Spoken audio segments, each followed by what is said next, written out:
all Helldivers are being activated to the front, even the fresh recruits and those grizzled reserves, because this major order is nearing completion. We are into crunch time, and Stage 3 of the Death Star construction is on the line.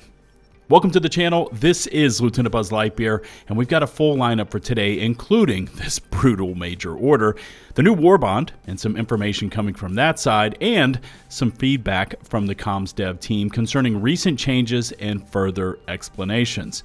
But before we get into all of it, a word from today's sponsor, me. Seriously. The easiest way to support the channel is to hit subscribe and to ring that notifications bell to receive my latest upload alerts. YouTube loves to see that interaction and in turn then recommends this video and channel to even more viewers, and you see where this is all going. So with that out of the way, let's dive into all the latest from Helldivers.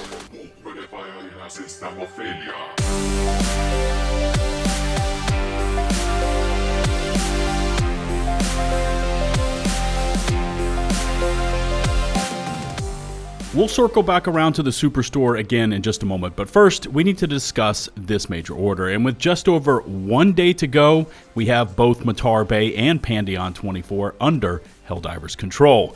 We also have 4 of 5 required defense campaigns out of the way on the bot side, leaving us just Gkrux and 1 more bot defense. Now, since we've been seeing these instantaneous defenses pop up on the automaton front, we should all rally right now to Gkrux and try to knock that one out as quickly as possible. And then, whenever Joel springs another defense on us, we shift to that and get it done. Now, backtracking to yesterday and to that defense of Claorell, and holy shitballs, that was insane. We were there just minutes after the planet went into defense mode, and the bot density on those spread democracy missions was simply off the charts. Combo that with how many of those areas were designed with no cover, no protection, and just hella exposed. Also, for those of you grinding out medals for the Truth Enforcers Warbond, today's daily or personal order is to kill 400 automatons. And as always, that total is shared across the squad, with some of you Rambo divers out there able to easily surpass that amount simply by yourself. Now, once completed, pocket those 15 medals and head on over to the Warbond to pick up some new items.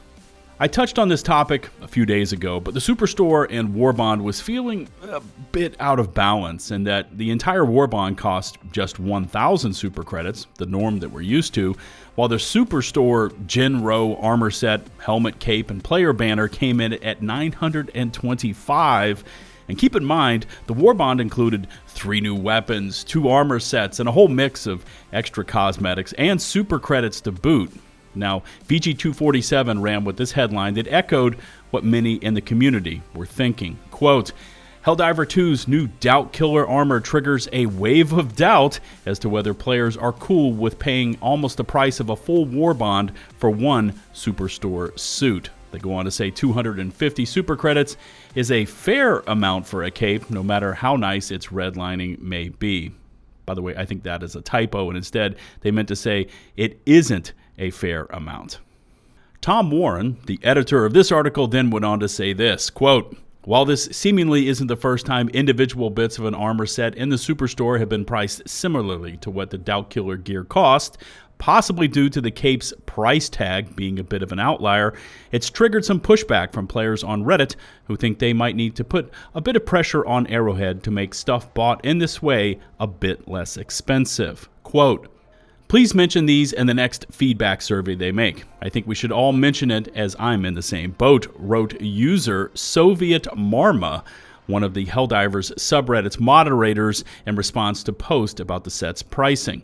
Quote, we've gotten armor sets priced 600 super credits before this, so I doubt they'll make a change on that, but I think we can get them to rethink the prices of capes, or at least keep expensive armors like this in Warbonds. They added, we should all try to get our voices heard. Interesting point there that one of the mods for the Reddit was commenting on this topic, but it does echo what some within the community have been saying. Now, Warren finished up his article like this. Quote, a set cost 90% of a Warbond is crazy, another player wrote, especially when we've now gone from 3 sets in a Warbond to 2 sets. Valid point there. I really hope this isn't Arrowhead testing the waters. Adding to the frustration of some players over this seems to be the fact that the Doubt Killer set being medium armor means that between it and Truth Enforcers, there haven't been any new heavy armor sets brought to the game in this latest batch of additions. Okay, so all valid points made there by those Reddit posts, but on the flip side, there's another side of the coin here. People saying, hey, it's optional, and if you don't want to spend nearly 1,000 super creds to pick it up, then don't. Nobody's forcing you to, which is again also a valid point.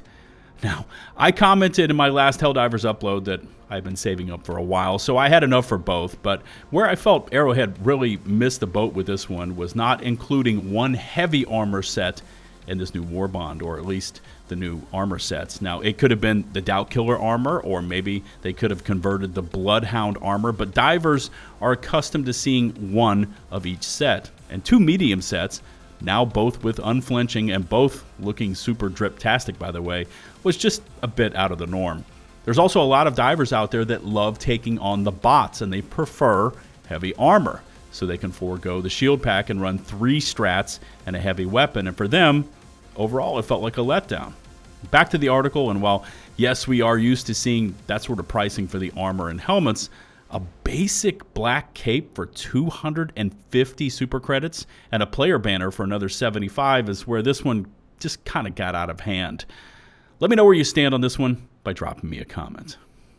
Now into the details of the armor sets themselves, and what exactly in the hell does Unflinching do, because the in-game description is very vague. Well, this Reddit post shows a conversation a community member had with Arrowhead support, and they actually got the percentages and an accurate description for us. By the way, link to this Reddit post can be found down in the video description. So, Unflinching reduces damage recoil by 95%, that's huge.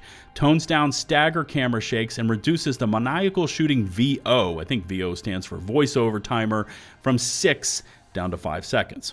So, starting off with camera shakes, and I went in ages ago and turned this down to as low as possible as I could get it in the game menu settings, but good to know that the armor does it for us as well. The maniacal screaming our divers do when mowing through continuous hordes of enemies, reducing that timer by a second is okay, I guess. I mean, it's cool to hear them when they do it, but the 95% reduction to damage recoil is where it's at when it comes to Unflinching. This makes it ideal for taking on automatons that constantly flinch you when aiming down the sights, and it really aids in keeping you lined up for landing perfect shots, especially at medium to longer ranges. Try using it with something, say like a laser cannon, and you'll notice that before, when a bot shot just in your general direction, you'd flinch and point directly up at the sky, but now using Unflinching, you can keep that beam exactly zeroed in on your target weak points. Also, on a side note, but does it feel like Arrowhead forgot to include the armor description like completely on this one, or at least a more defined text as to the percentages of what Unflinching really does? Also, drop me a comment down below now that you know that Unflinching reduces damage recoil by 95%. Are you more inclined to use this armor set? B Vitamin has been busy over in the Helldivers Discord fielding questions, starting off with the recent changes to the social radial wheel and how it is really clunky when using a mouse. Here's the question. Is there a setting to change the emote wheel chat selection type? After this last update, it went from a freeform selection type to being captive to the wheel and having to move the mouse in a circle to select, and I hate it. To which B Vitamin responded, this wasn't a fix. This is something that broke, not an intentional change. It will be fixed. Now, I almost never use the social wheel myself, but after this recent patch, I actually tried it out, and I can confirm it is very janky to try to use. Also, the recent changes to the controller stratagem keyms on controller seem to have worked better for that crowd, but they also have the opposite effect for PC players. Now, I tap key using the WASD for my stratagems. I know Thick Filet keeps giving me a hard time for doing it that way, and maybe I'm going to practice that switch to arrow keys this weekend, but anyways, here's the point. I can confirm that holding of the last key in the sequence locks you from moving in that direction, and that issue is still there for PC users. And more than a few times when taking on the bots last night, I keyed in my strat sequence in record time, and then I couldn't move in a direction because of that issue. And it got me killed also a few times. So hopefully Arrowhead can get this kind of sorted out and very rapid, because it is directly affecting the gameplay. Making a quick lightning round through the social sites, and here's the Helldivers headlines. Vice ran with this one. Helldivers 2 quietly drops a major update. We're going to come back to that one in just a moment. The Gamer says Helldiver 2 leak reveals intelligent super predator terminids. That's definitely an attention-grabbing headline, although I'm not going to cover it until it's live in the game. Moving on, PC Game says it's time to come back to 2024's best co-op game. I'd agree with that, as powerful new weapons and gear drop. Game Rant says the new Helldivers 2 patch is a godsend for Sentry fans. Okay, the one I already covered, VG247 and their new Doubt Killer armor. And then finally, Games Radar finishes it up with everything in the Helldivers 2 Truth Enforcers Warbond.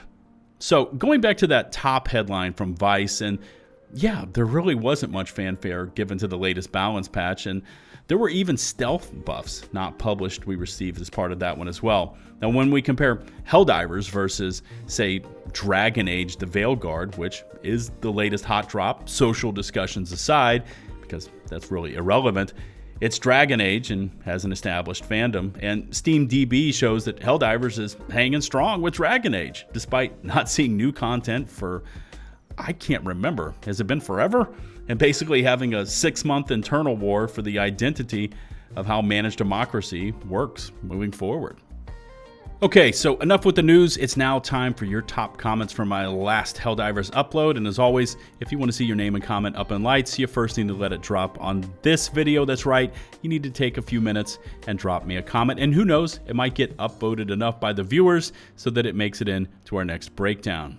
Taking the top spot for this one is Isef, who says, just played with a guy wearing the all-white armor and said he looked drippy. He responded, call me Chinese water torture because my drip be driving them crazy.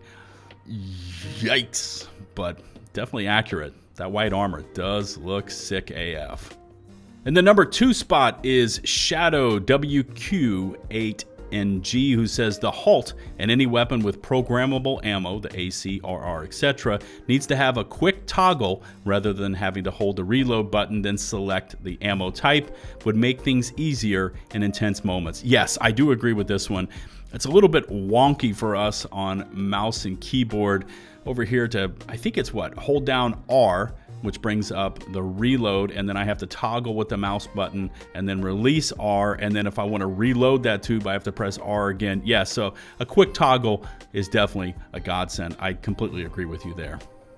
And bringing up the caboose in this countdown in the 3 spot is Into the Ever Unknown, who says, IDGAF, of course you know what that means, about the passive, but goddamn, am I gonna enforce some managed democracy in style? Definitely agree. The drip factor on all 3 of these armors with Truth Enforcers are a 10 out of 10. I love them.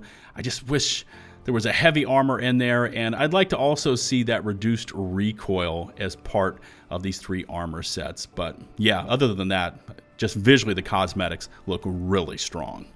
All right, there you go. There's the latest in Helldivers. We're doing well. Spend some time this weekend, try to help out on the major order. And as always, I'd love to see some healthy discussions going on down in the comment section. How are you enjoying Helldivers right now? When are we going to see some new content? Any and all of that is, of course, fair game, and I will do my best to respond. Remember to hit subscribe and ring that notifications bell to receive my latest upload alerts. All my socials, including links to all of today's sources, can always be found down in the video description. We are oh so close to 247,000 channel subscribers, and I always want to give a massive and heartfelt thank you to those of you that have already taken the plunge. You've hit subscribe and you tune in daily to support me and the channel. If you haven't done so already, what are you waiting for? It's free, it really helps out, and we'd love to have you along for the ride as we make that push up to 250K. Until the next one, this is LtBuzzLitebeer, signing off.